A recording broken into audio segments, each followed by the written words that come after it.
안녕하십니까. 오늘 두 번째 영감이 샘솟는 글로벌 리포트 주간 브리핑입니다.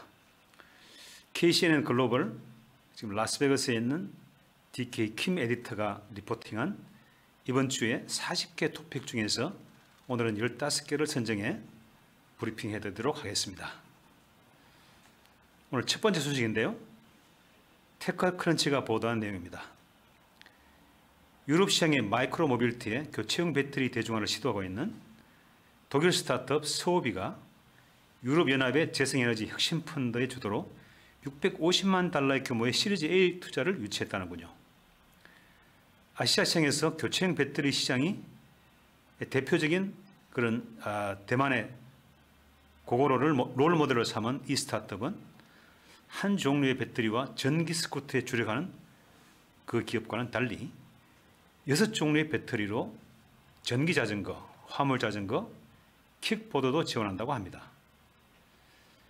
2017년 창립 후 라스트 마일 물류 산업을 위해 충전 인프라를 확충했는데요.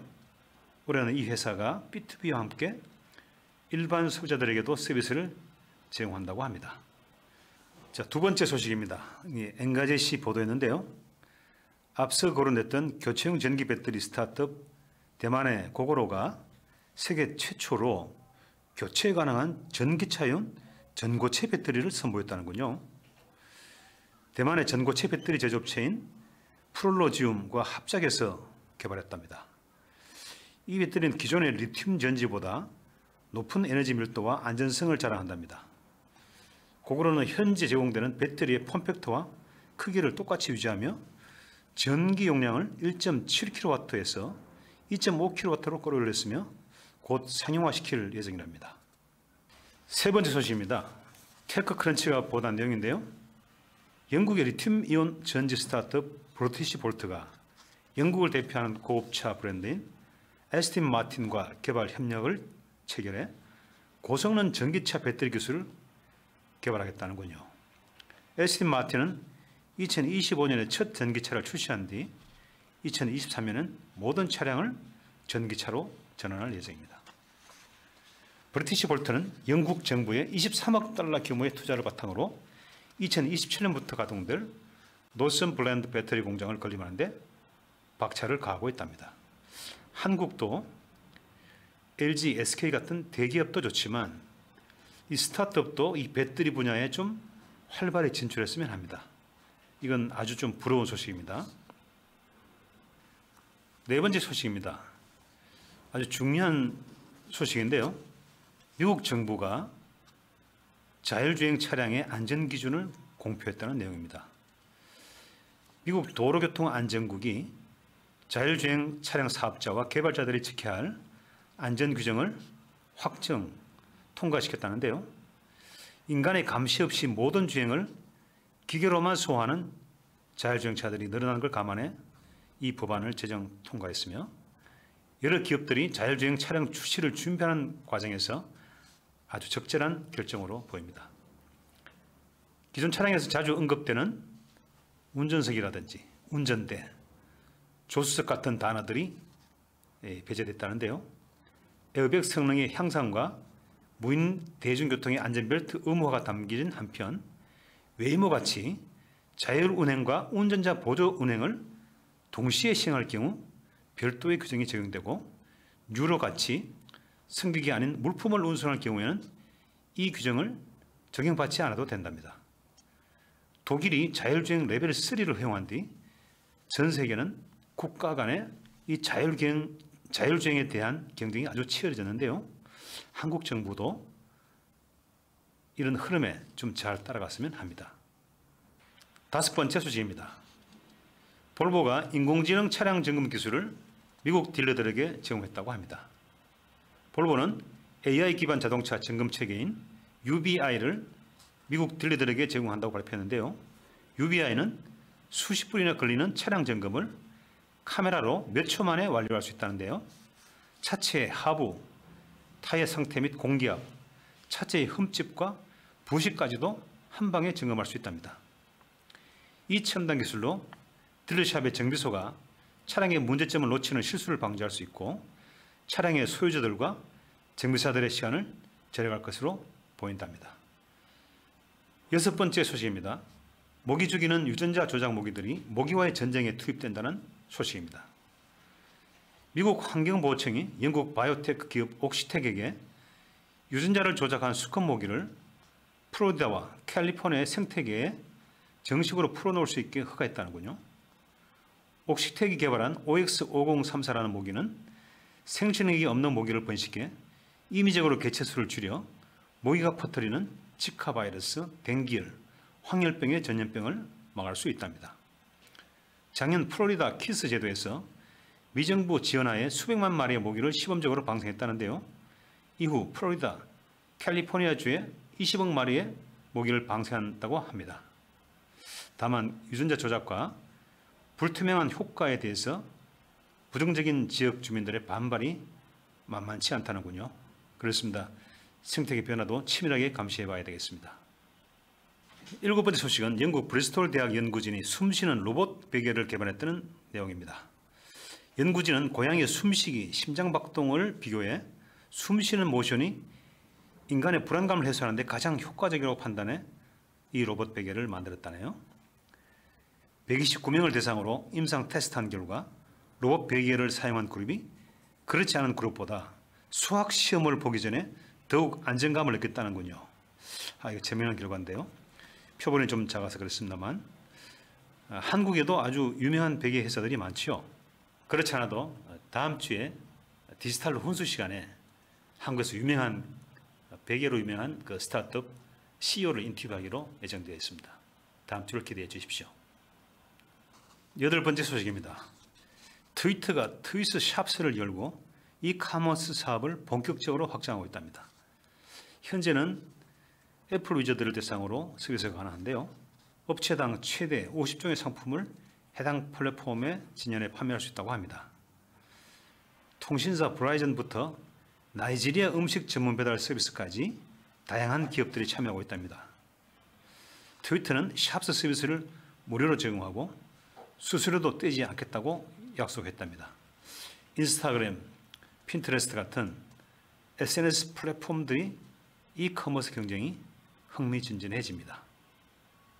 9번째 소식입니다. 틱톡이 음원 마케팅 및 유통 플랫폼 사운드온을 출시해 무상으로 제공한다고 발표했군요. 음악가들은 이를 통해 틱톡은 물론 모회사인 바이트댄스의 자매 서비스인 레스와 캡컷에서 발생하는 로열티도 모두 지급받을 수 있답니다. 애플 뮤직, 스포티파이, 판도라 같은 외부 플랫폼에도 노래를 제공할 수 있으며 현재 정식으로 서비스가 실시된 나라는 미국, 영국, 브라질, 인도네시아랍니다. 한국도 빨리 도입이 됐으면 좋겠습니다. 10번째 소식입니다. 아마존이 오디오 기반 SNS 플랫폼 클럽하우스 대항마를 출시했다는군요. 아마존이 스마트폰만 있으면 누구나 온라인 라디오 방송을 진행할 수 있는 앰프의 베타 버전을 출시했습니다. 초대형 코드를 받은 미국 내 애플 유저들만 가입할 수 있다는데요. 마치 초기 클럽하우스를 연상케 하는 마케팅 작전을 펼치고 있네요. 초대한 게스트들과 음성으로 자유롭게 대화할 수 있는 건 물론 크고 작은 음반사들이 제공하는 음악들을 제공받아 라디오쇼를 진행할 수 있다는 게 색다릅니다. 저도 앞으로 영글리 주간 브리핑을 앰프가 나오면 이 라디오 버전으로 해야 되겠는데요. 중간중간 또 노래도 틀어드리면서 말이죠. 기대하십시오. 11번째 소식입니다. 오늘은 플랫폼 소식들이 많은데요. 구글이 기자들을 독자들의 온라인 괴롭힘으로부터 보호하는 필터 기능을 오픈소스로 배포했다는군요. 구글의 싱크탱크 자회사 직소우는 악성 댓글 같은 사이버 폭력 행위를 걸러내는 기능 하래스먼트 매니저를 무료로 공개한다는데요. 기자들과 유명인들을 위해 제작된 만큼 먼저 개발자들을 위한 소스 코드를 공개한 뒤 올 6월 토마스 로이터 재단에 정식으로 이 기능을 공급한다고 합니다. 직소의 API와 함께 트위터의 API도 접목시켜 온라인상의 공격을 폭력성을 기준으로 분류해 관리하거나 법적 대응이나 신고를 더욱 편리하게 하는 보고서도 생성할 수 있다는군요. 이거 빨리 한국에 도입이 돼서 정치, 연애 부분에 이걸 좀 도입해야 될 것 같습니다. 12번째 소식입니다. 페이스북이 우크라이나 유저들에게 의료 지원을 서포팅하는 페이지를 열었답니다. 지역 주민들끼리 도움을 서로 주고받는 서로 돕는 커뮤니티 기능에 우크라이나 유저들을 지원하기 위한 특설 페이지를 신설했다는데요. 이를 통해 현재 우크라이나에 남거나 이웃 국가들로 피난 간 우크라이나인들을 페이스북으로 국제연합과 적십자사의 도움을 받을 수 있게 됐습니다. 그리고 왓츠앱은 국가 비상 서비스에 연락해 전황 상황을 제공받을 수도 있고요. 국제보건기구가 제공하는 상담 한라인을 이용할 수도 있다고 합니다. 이 디지털 기업 기술들이 지금 우크라이나에 적극 지원에 나서고 있는데요. 앨런 머스크는 위성 인터넷을 제공하고 페이스북이나 인스타그램 여러 플랫폼들이 우크라이나를 지원하고 있습니다. 13번째 소식입니다. 자, 이것도 우크라이나 소식인데요. 인스타그램이 러시아의 국영매체 단속을 시작했답니다. 인스타그램이 러시아 정부의 국영매체가 퍼뜨리는 선전물이 우크라이나와 러시아에서 퍼지는 걸 막기 위해 규제를 실시한답니다. 러시아 국영매체의 계정이나 정보를 공유하는 포스트를 알고리즘을 통해 우선순위에서 끌어내린 다음 이를 포스트나 링크 스티커로 공유하는 유저들에겐 경고 메시지를 발신한다고 합니다. 또한 해당 지역의 개인 유저들의 사생활을 보호할 수 있도록 팔로우와 팔로잉 리스트를 비공개로 전환하고 친구 리스트를 숨기는 기능을 추가했군요.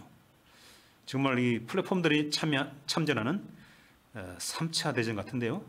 아무튼 러시아가 빨리 우크라이나에서 철수하기를 기원합니다. 14번째 소식입니다. CNBC가 보도했는데요.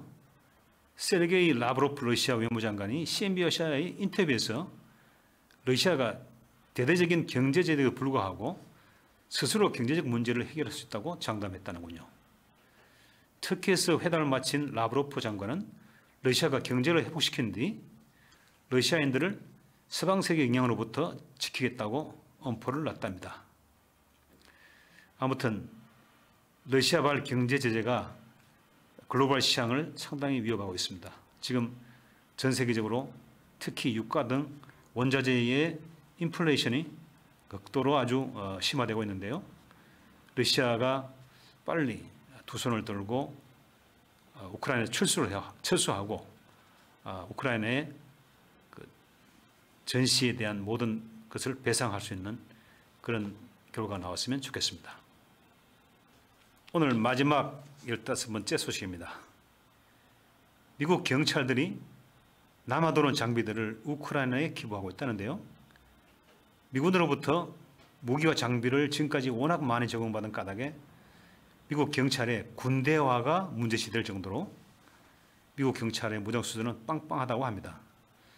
최근 미국 각지의 경찰청들이 러시아의 침략에 항전하는 우크라이나군을 지원한다며 그 무기들, 장비들을 기부하고 있답니다.